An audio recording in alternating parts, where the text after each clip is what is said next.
Hi, everyone. Welcome to the lecture here. I'm going to open up to full screen so you can see things a little bit better. Um, yeah, so what I want to do is sort of pick up from where we left off. I want to talk a little bit about mutations. So basically there's two types. We have a mutation that can occur at the DNA level, and then we have a mutation that can occur at the chromosome level where they are not in the proper configuration as well. So first thing I want to talk about are DNA mutations. And you'll notice over here on the left, on my left anyway, where my arrow is, you see DNA level, RNA level, and protein level. Again, that's the flow of genetic information. The information contained in the DNA has to be transcribed into messenger RNA, moved out to the cytoplasm, and then translated into a protein. And the first thing that it does, it works in this three-coded system to make an amino acid. Then the protein will be made by linking together a bunch of amino acids. And the instructions for all this is determined by your genetics and how these, letters are read, basically. And so the first thing on the left, on my left, is this category that says no mutation. You can see the nucleotide sequence, TTC, and there's always a corresponding nucleotide base pair to that join to make that double helix.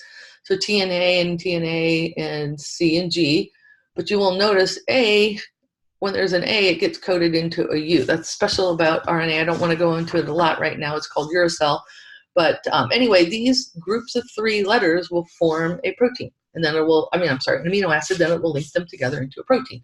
For this no mutation, you can see that we get this amino acid, lysine, that's produced by these three letters, this code that gets transcribed into its complementary RNA code, AAG, that will make the amino acid lysine. You'll notice over here there's a mutation where we have a C, we now have a T. So just a single point mutation that will still create lysine, because AAA will code for lysine and so will AAG.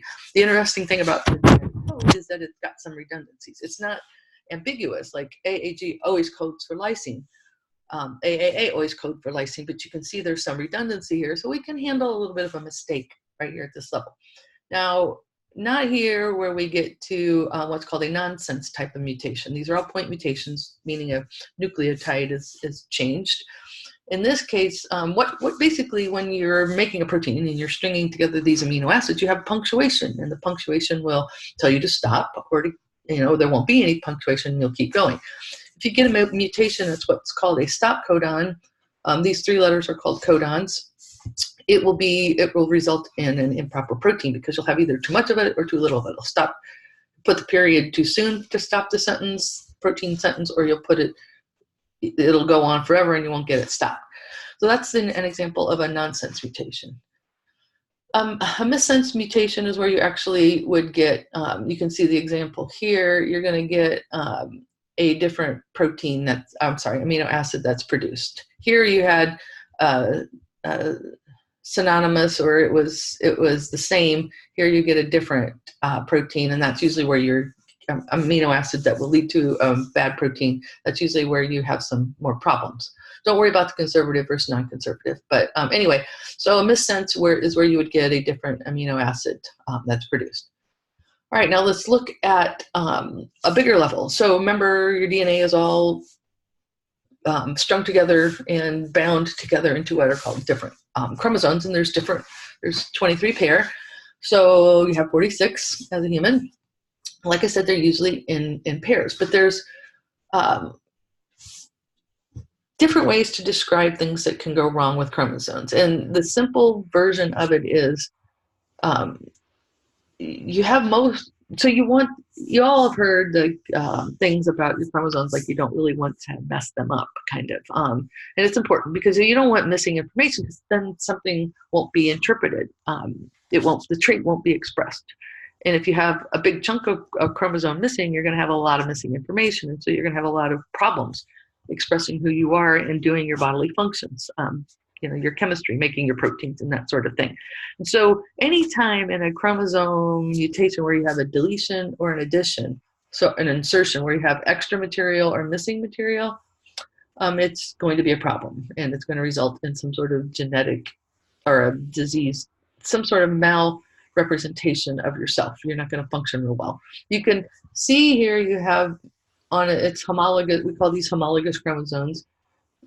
This part right here is not on, it's complementary homologous chromosome, and so you have some missing information. It may or may not be a huge problem, but it just depends on what's missing. So that's called a deletion. You can see on this one, the homologous, you should have, you have a duplication, you have a whole extra set of that on the homologous one, and it's going to result in, added information. The inversion may or may not be an issue. You have some upside downness, and there could be some problems with that because genes are strung together in these chromosomes, and they like to function sometimes by their neighbors. And if you break that linkage, it can be a problem on how things are read. Because remember, you have the alleles that are complementary across that on those two, and so you have some different positioning and misreading of that as well. Insertion is where you get extra material, and you can kind of see that on this complementary one. There's some insertion over here.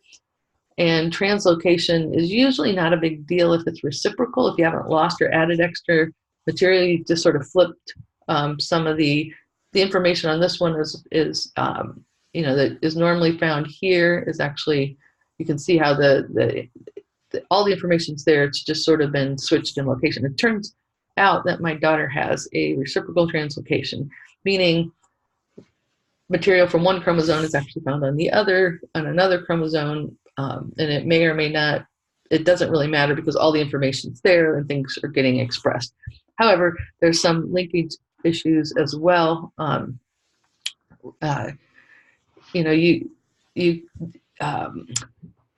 Genes, like I said, like to work together sometimes, and so when you break those links, it can have an effect. There's some cancers like Burkitt's cancer and some things like that are result from a reciprocal translocation that just those linkages were needed. So it's hard to say. It just depends on which ones. But it can be from chromosome 5 and chromosome 13. You could have information that's not where it's supposed to be on the chromosome. And so I won't ask a lot of questions on the test about the chromosome mutations, just kind of giving you that reference.